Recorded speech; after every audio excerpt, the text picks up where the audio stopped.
Assalamualaikum warahmatullahi wabarakatuh. Saya Mutiara Astika dengan NIM 1042051, Prodi Ilmu Administrasi Negara Universitas Negeri Padang.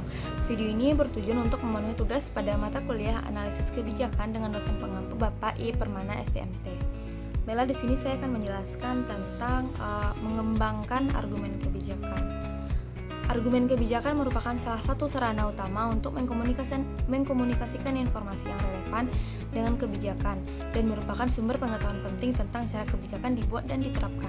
Karena argumen kebijakan merupakan pembawa informasi yang relevan dengan kebijakan, dan argumentasi itu juga penting untuk memahami penggunaan dan penyalahgunaan analisis kebijakan oleh pembuat kebijakan. Cara argumentasi kebijakan. Berbagai cara argumentasi digunakan untuk membenarkan klaim kebijakan. Modus argumentasi yaitu pola penalaran tertentu mengenai kebijakan, meliputi penalaran dari otoritas, metode, generalisasi, klasifikasi, intuisi, sebab, tanda, motivasi, analogi, kasus paralel, dan etika. Masing-masing modus argumentasi dan pola penalarannya yang khas. Dalam mode otoritatif, klaim didasarkan pada argumen dari otoritas. Informasi yang relevan dengan kebijakan terdiri dari laporan faktual atau pernyataan pendapat. Fungsi surat perintah tersebut adalah untuk menegaskan keandalan atau kepercayaan sumber informasi. Selanjutnya, argumentasi dari metode. Didasarkan pada jaminan tentang status persetujuan metode atau teknik yang digunakan untuk menghasilkan informasi. Informasi yang relevan dengan kebijakan dapat berupa pernyataan atau laporan faktual. Peran surat perintah adalah untuk memberikan alasan untuk menerima klaim berdasarkan informasi tersebut dengan menghubungkan informasi tersebut dengan penggunaan metode atau aturan yang disetujui. Selanjutnya, argumentasi dari generalisasi. Argumen dari generalisasi melibatkan sampel.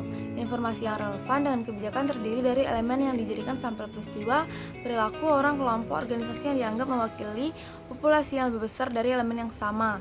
Fungsi dari surat perintah tersebut adalah untuk menegaskan bahwa apa yang benar dari unsur yang dijadikan sampel juga berlaku untuk unsur-unsur yang tidak teramati atau dan seringkali tidak dapat diobservasi dalam populasi. Selanjutnya, argumentasi dari klarifikasi. Argumentasi dari klarifikasi berfokus pada keanggotaan dalam kelas tertentu. Alasannya adalah bahwa apa yang benar mengenai kelompok orang atau peristiwa yang dijelaskan dalam surat perintah tersebut juga berlaku terhadap individu atau kelompok yang menjadi anggota kelompok tersebut, sebagaimana mereka dijelaskan dalam informasi. Selanjutnya, argumentasi dari penyebab. Argumentasi dari sebab berfokus pada sebab dan akibat dari kebijakan publik.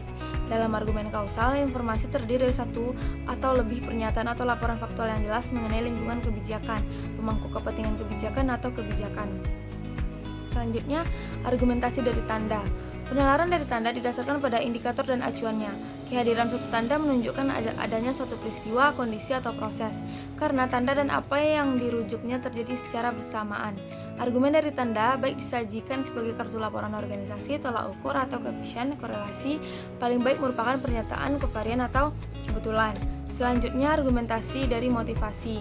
Argumentasi motivasi berusaha untuk menunjukkan bahwa niat, tujuan, atau nilai-nilai yang mendasari suatu tindakan yang direkomendasikan adalah sedemikian rupa, sehingga menjamin penerimaan, penerapan, atau kinerjanya. Seringkali cukup untuk mengetahui bahwa kelompok besar atau penting sebenarnya ingin mengikuti tindakan yang dinyatakan dalam klaim tersebut. Selanjutnya, argumentasi dari intuisi. Berdasarkan intuisi, klaim kebijakan didasarkan pada premis atau asumsi mengenai wawasan para partisipan dalam proses pembuatan kebijakan.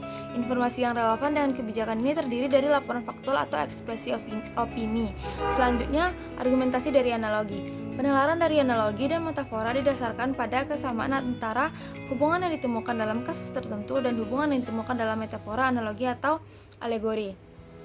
Selanjutnya, argumentasi dari kasus paralel. Penalaran dari kasus paralel berfokus pada kesamaan antara dua atau lebih kasus dalam pembuatan kebijakan. Misalnya, alasan mengapa pemerintah daerah harus menegakkan standar polusi secara ketat adalah karena kebijakan serupa berhasil diterapkan di pemerintah daerah serupa di tempat lain. Klaim kebijakan ini didasarkan pada asumsi bahwa hasil kebijakan yang diambil dalam kondisi serupa akan bermanfaat atau berhasil. Selanjutnya, argumentasi dari etika. Penalaran dari etika didasarkan pada benar atau salah, baik atau buruk kebijakan atau konsekuensinya. Misalnya, klaim kebijakan seringkali didasarkan pada prinsip-prinsip moral yang menyatakan kondisi masyarakat yang adil atau baik, atau norma-norma etika yang melarang kebohongan dalam kehidupan publik. Baiklah, sekian pemaparan materi dari saya. Apabila ada kesalahan, saya mohon maaf. Assalamualaikum warahmatullahi wabarakatuh.